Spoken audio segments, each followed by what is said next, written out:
اعوذ بالله من الشیطان الرجیم. بسم الله الرحمن الرحیم. عزیزان محترم، امروز میخواهیم درباره اونهایی که اعتماد به نفس ندارن، یعنی سلف کانفیدنس منشی نیست، اونها را نشانیاشی میخواهیم بیان کنیم که اگر واقعا ما بین شما این نشانی‌ها وجود داره پس بفهمین که منشی سلف کانفیدنس نیست و توجه کنین و ویدیوز از ما را دنبال کنین تا وقتی که ما راههای سلف کانفیدنس را میگم و اونها را شما آیسته آیسته دزی پرشی سلف کانفیدنس باین. البته از این پیش ما ویدیوز در منی چینل خو اپلود کردم، آفترش ویدیو شده دیگه. شما حتما ایرم که است گوش کنین و اونها هم که است گوش کنین تا دمزو سلف کانفیدنس خصوصا جوانهای عزیز ما اونها دزی مسئله بیرسن و دزی مشکل خود که است حل کنه. نشانی های سلف کانفیدنس است عدم سلف کانفیدنس، یعنی که ندارن سلف کانفیدنس. این اولینش است که در شک و تردید مبتلا هسته، همیشه در شک هستن، داوت هستن، برای زندگی خود گو فیصله نمیتونن، همیشه منتظر هستن که گو کسی دیگه شیر زندگیش برایش تصمیم بگیره، برایش فیصله شی که است کنه. اراده از خود نداره، ویل پاور نداره، دو دیله است همیشه افراد هایی که سلف کانفیدنس نداره. این یک. پس اول نه منفی نشانیشی ایه که در داوت هستن، تردید است و دو دیله است همیشه در کارهای خود. یک. دویم نه نکته ای که در منی افراد هایی که منیش سلف کانفیدنس نیست او منفی بافیه، همیشه عیبه های مردم را توخ منه.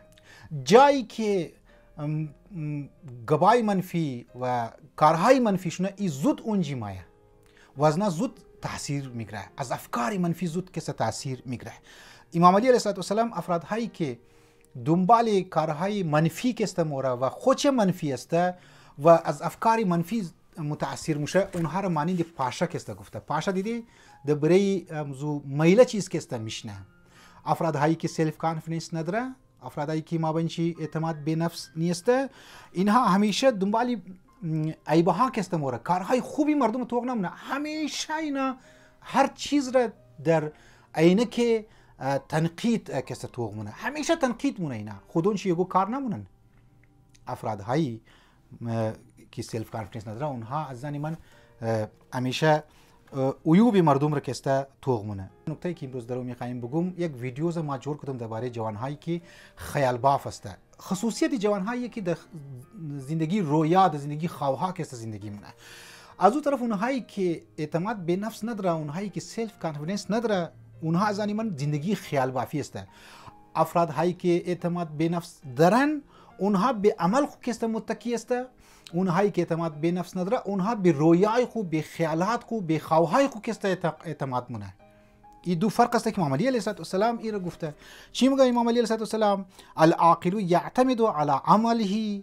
عاقل کس او کسی که اعتماد به نفس داره، او کسی که خیرتمند است، او کسی که هوشیار است، او به عمل خود است متکی است. والجاهل یعتمد علی عمله.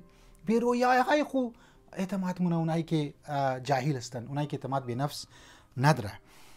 این سیمنا چیز که خیال بافی، انسان از خیال بافی واقعا خطرناک است که انسان در زندگی خیال بافی بوره و از حقایق دنیا، از واقعیت های دنیا از اونا روگردان باشه و در یک زندگی بسیار تجملاتی، فکری، فقط خیالی فقط زندگی کنه و امیتر روز به روز شوشی تیر شونه، روشی تیر شونه. باز وقت میگن که یک زمان دوستایشی دیگو جای دیگو مقصد رسید، دیگو هدف رسید، این بیچاره تابا لبینالی لبی ترک است ششته. پروردگار عالم مو شمور توفیق بده که این نکات را طرفش توجه بدیم تا آهسته آهسته بور زندگی خوره یک معتدل، یک متوازن، یک بیلنس زندگی که است جور کنی. والسلام علیکم و رحمت الله و برکاته.